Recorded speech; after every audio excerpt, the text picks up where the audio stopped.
Hey, I gave up caffeine last week and I'm like really struggling, so if you have non-caffeinated drink recipes, drop them in the comments down below. Hey, what's up you guys? I'm Caitlin from Leave Me Alone Plants, and today I'm going to be showing you how I go through diagnosing when my plants are sick and figuring out what to do with them. Now, of course, this process is going to vary for every plant out there, but the fundamentals of how we are going to diagnose a plant today are going to be the same.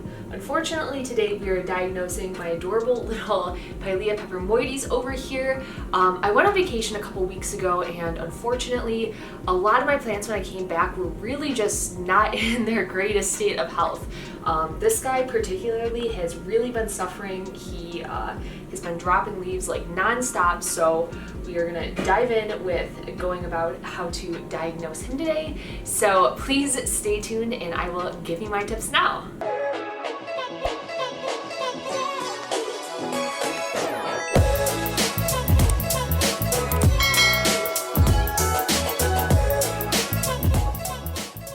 So I think one of the most difficult things for me when I first got into houseplants was when something would go wrong with them, I would Google it and try and find an exact answer. And the reality just is sometimes Google is not going to be able to have the answer for you. And even if it does, it's not necessarily going to be the right answer.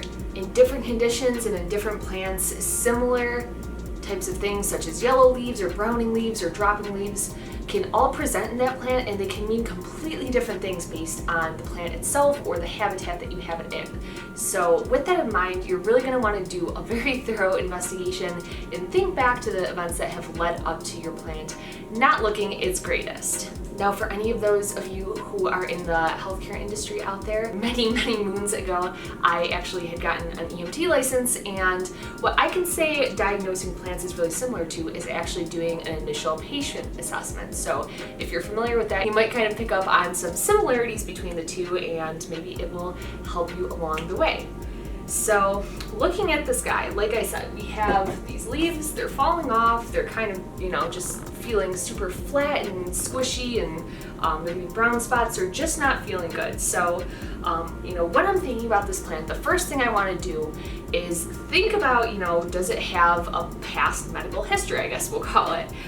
In this case, what I've noticed with this Pilea specifically is that since I bought it, I actually had purchased it at Trader Joe's about a year ago from now, and from the day that I had bought it, this plant has been incredibly slow growing. Like literally since I bought it, it might have put out 3 new leaves over the course of the year. Now, if you watch somebody like Crazy Plant Guy, and you might know that he has like this crazy Pilea, I will put it over here, and that thing grows like gangbusters. I've also had other ones in my shop that grow super fast, so I always suspected something was a little off about this guy.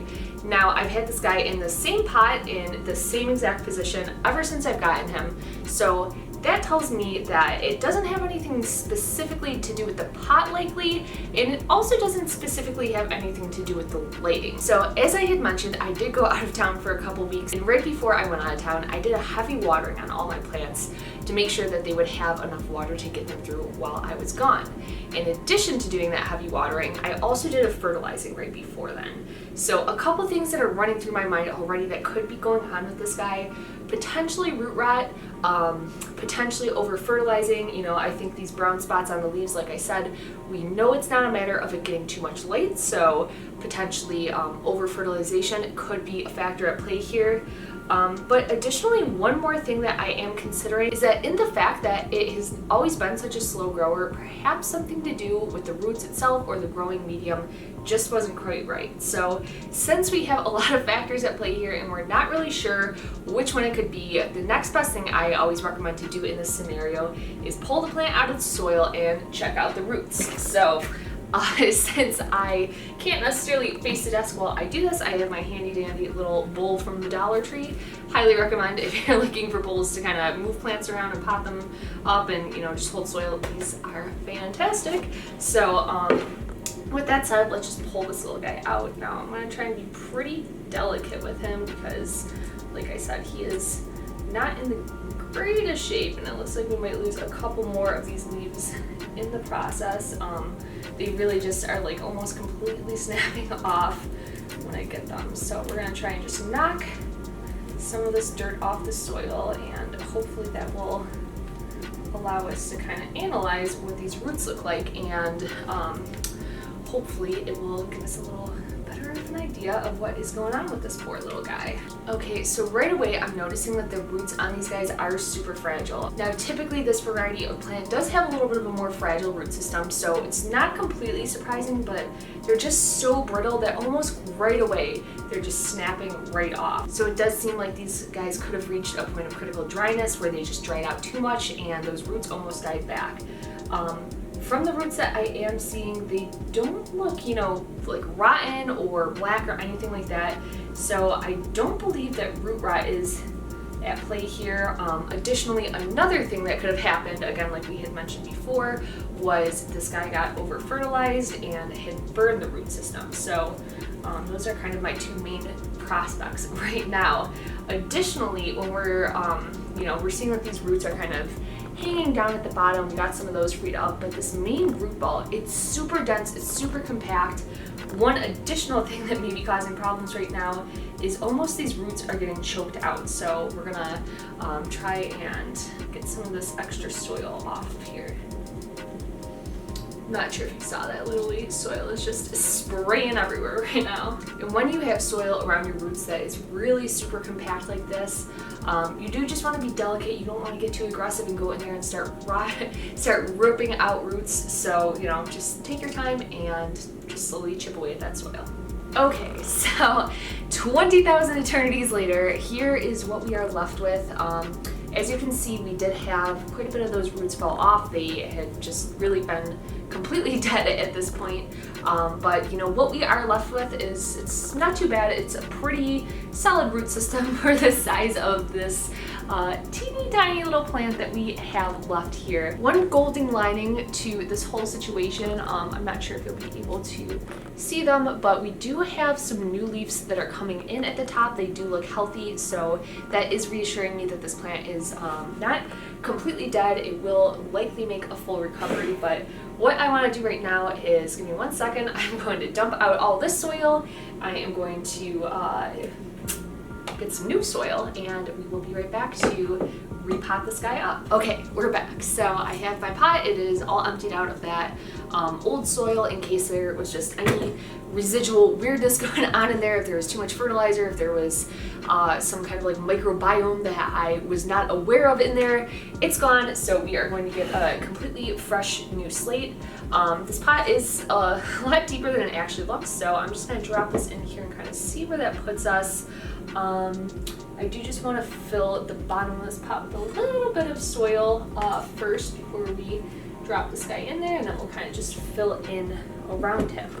So while, you know, there's no conclusive answer here that I can say, you know, for sure it was, you know, underwatering, or for sure it was too much fertilizer, I do think it was a combination of the two of those in this case, just based on how the roots look when we pulled it out. Initially I had suspected that it was going to be a matter of root rot, but you know, looking at these roots, it just didn't seem typical. The soil was not super soggy, so I don't think that that was actually the case right here.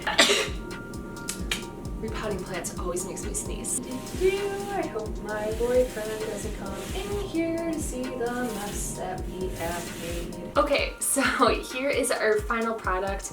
Admittedly, this guy is still, you know, he's looking a little sad, but I expect him to pull through and make a full recovery. Seeing as he always sits here, it'll be super easy for you guys to follow along with the progress that we did. As I had said before, I really think that the problem here was this guy got critically dry in addition to having his roots burnt out by fertilizer. To summarize what we did to solve this problem, we swapped out his soil, we gave him a new watering and kind of flushed out any of those minerals that might be residing on those roots still. We kind of pulled away that dead root growth, as well as any foliage on the top that was kind of dead and just not doing anything for the plant, so it can really focus its energy on pushing out that new growth, as well as getting that soil that was trapping in and choking out those roots away from it, so it has more room to breathe and get that oxygen in there. As I had said in the beginning of the video, the process for diagnosing your plants, will vary a little bit every time, but this is the way that I go about doing it. So if you thought that this video was helpful, please like and don't forget to subscribe for more videos like this, and comment down below if you have plants that are not doing well right now, if this method was helpful for you, if you would like to see more videos like this in the future. Let me know, because unfortunately right now I do have quite a few plants that could need a little extra TLC right now. Thank you guys so much for watching this video, and I hope to see you in the next one.